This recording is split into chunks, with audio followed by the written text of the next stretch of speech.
Les bijoux, une nouvelle de Guy de Maupassant, publiée pour la première fois dans le journal Gil Blas du 27 mars 1883 sous la signature de Maufrigneuse, puis dans le recueil Clair de lune. Monsieur Lantin, ayant rencontré cette jeune fille dans une soirée, chez son sous-chef de bureau, l'amour l'enveloppa comme un filet.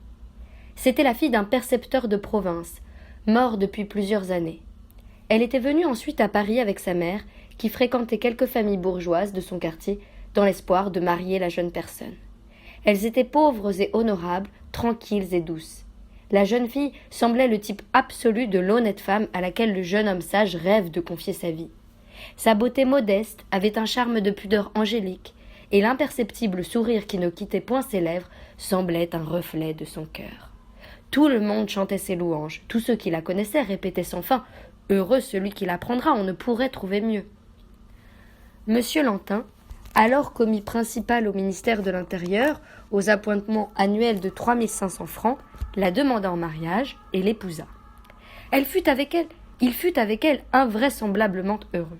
Elle gouverna sa maison avec une économie si adroite qu'il semblait vivre dans le luxe.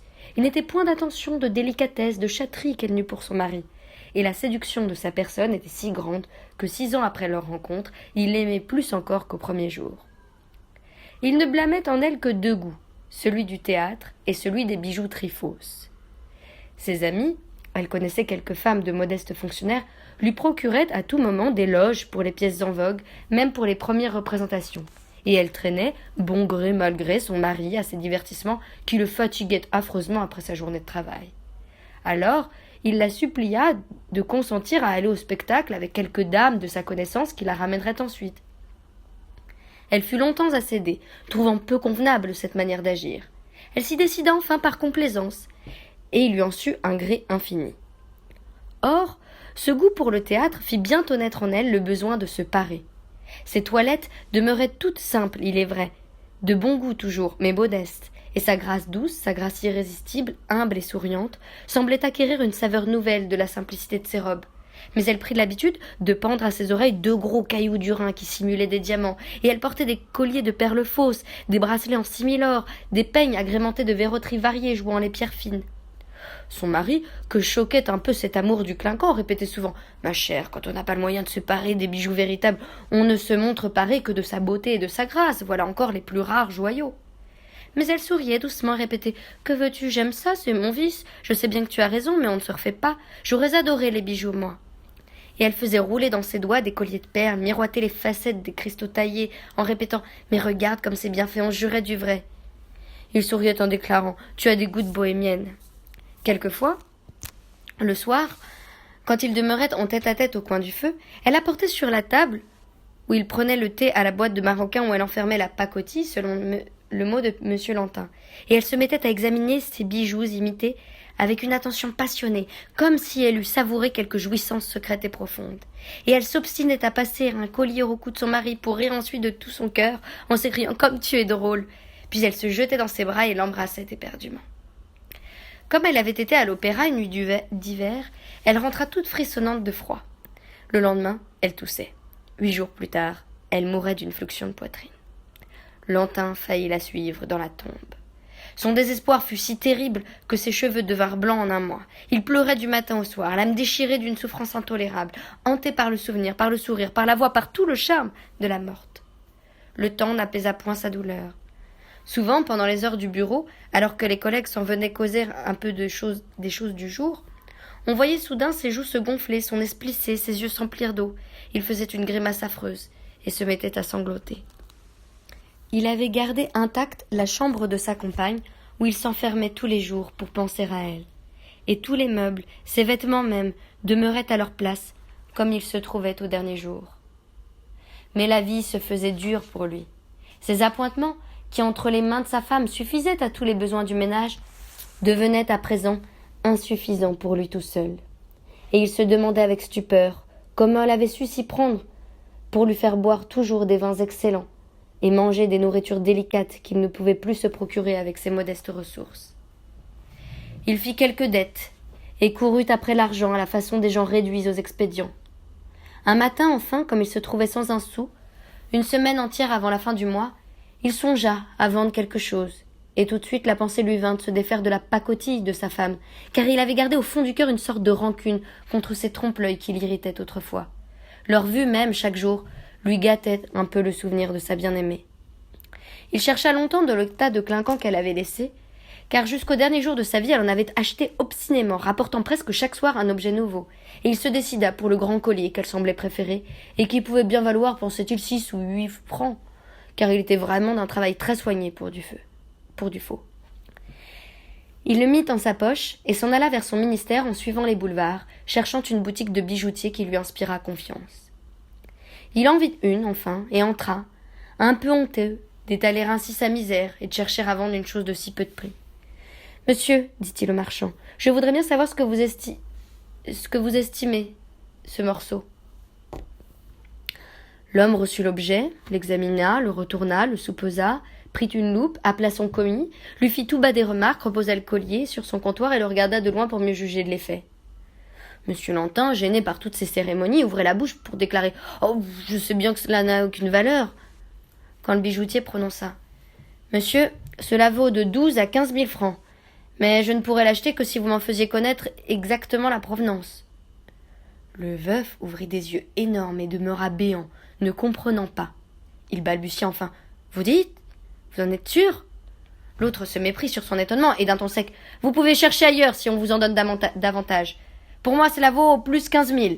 Vous reviendrez me trouver si vous ne trouvez pas mieux. » Monsieur Lantin, tout à fait idiot, reprit son collier et s'en alla, obéissant à un confus besoin de se trouver seul et de réfléchir. Mais dès qu'il fut dans la rue, un besoin de rire le saisit. Il pensa « L'imbécile! Oh, l'imbécile! Si je l'avais pris au mot tout de même! En voilà un bijoutier qui ne sait pas distinguer le faux du vrai. » Et il pénétra chez un autre marchand, à l'entrée de la rue de la Paix. Dès qu'il eut aperçu le bijou, l'orfèvre s'écria « Ah, parbleu, je le connais bien, ce collier, il vient de chez moi. » Monsieur Lantin, fort troublé, demanda « Combien vaut-il ?»« Monsieur, je l'ai vendu 25 000. Je suis prêt à le reprendre pour 18 000, quand vous m'aurez indiqué, pour obéir aux prescriptions légales, comment vous en êtes détenteur. » Cette fois, monsieur Lantin s'assit, perclus d'étonnement.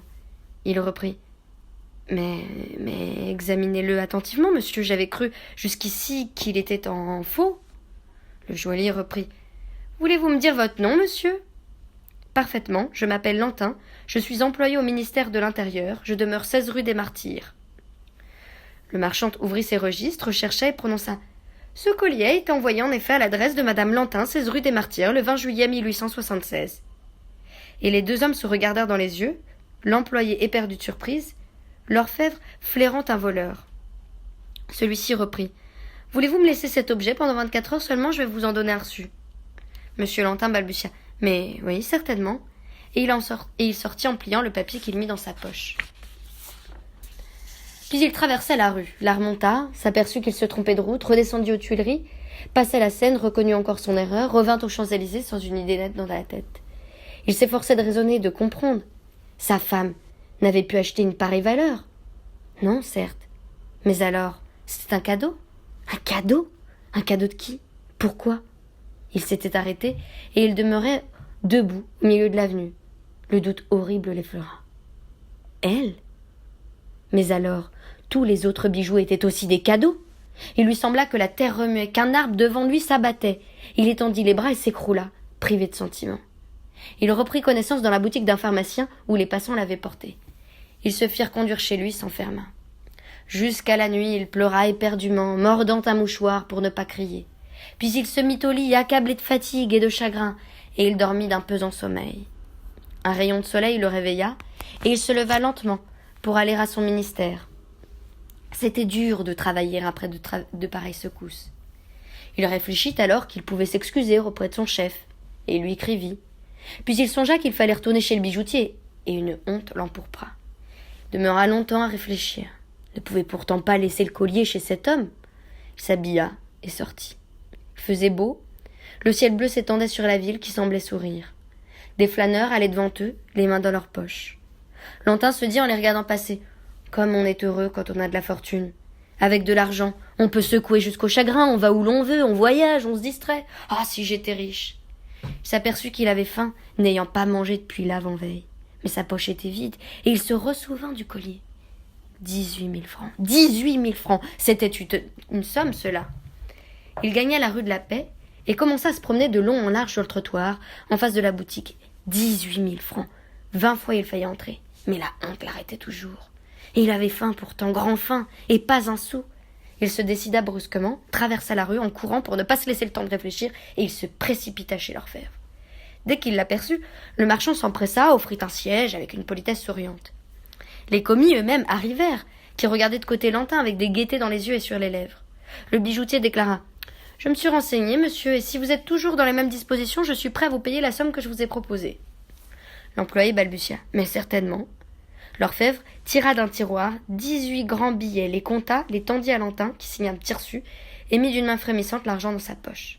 Puis, comme il allait sortir, il se tourna vers le marchand qui souriait toujours, et, baissant les yeux, « J'ai d'autres bijoux qui me viennent de la même succession. Vous conviendrait-il de me les acheter aussi ?» Le marchand s'inclina. « Mais certainement, monsieur. » Un des commis sortit pour rire à son aise. Un autre se mouchait avec force. Lantin, impassible, rouge et grave, annonça « Je vais vous les apporter. » Et il prit un fiacre pour aller chercher les joyaux. Quand il revint chez le marchand 1 heure plus tard, il n'avait pas encore déjeuné. Ils se mirent à examiner les objets pièce à pièce, évaluant chacun. Presque tous venaient de la maison. Lantin, maintenant, discutait les estimations, se fâchait, exigeait qu'on lui montrât les livres de vente et parlait de plus en plus haut à mesure que s'élevait la somme.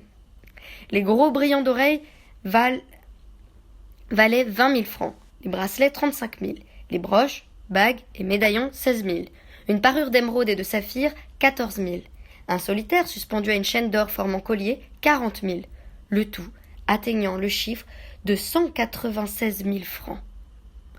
Le marchand déclara avec une bonhomie railleuse. « Cela vient d'une personne qui mettait toutes ses économies en bijoux. » Lantin prononça gravement. « C'est une manière comme une autre de placer son argent. » Et il s'en alla, après avoir décidé avec l'acquéreur qu'une contre-expertise aurait lieu le lendemain.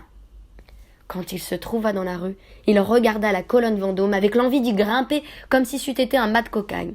Il se sentait léger à jouer à saute-mouton par-dessus la statue de l'empereur perchée là-haut dans le ciel. Il alla déjeuner chez voisin et but du vin à 20 francs la bouteille. Puis il prit un fiacre et fit un tour au bois. Il regardait les équipages avec un certain mépris, oppressé du désir de crier aux passants « Je suis riche aussi, moi, j'ai 200 000 francs !» Le souvenir de son ministère lui revint. Il s'y fit conduire, entra délibérément chez son chef et annonça « Je viens, monsieur, vous donner ma démission. J'ai fait un héritage de 300 000 francs. » Il alla serrer la main de ses anciens collègues et leur confia ses projets d'existence nouvelle. Puis il dîna au café anglais. Se trouvant à côté d'un monsieur qui lui parut distingué, il ne put résister à la démangeaison de lui confier, avec une certaine coquetterie, qu'il venait d'hériter de 400 000 francs. Pour la première fois de sa vie, il ne s'ennuya pas au théâtre, et il passa sa nuit avec des filles. 6 mois plus tard, il se remariait. Sa seconde femme était très honnête, mais d'un caractère difficile. Elle le fit beaucoup souffrir.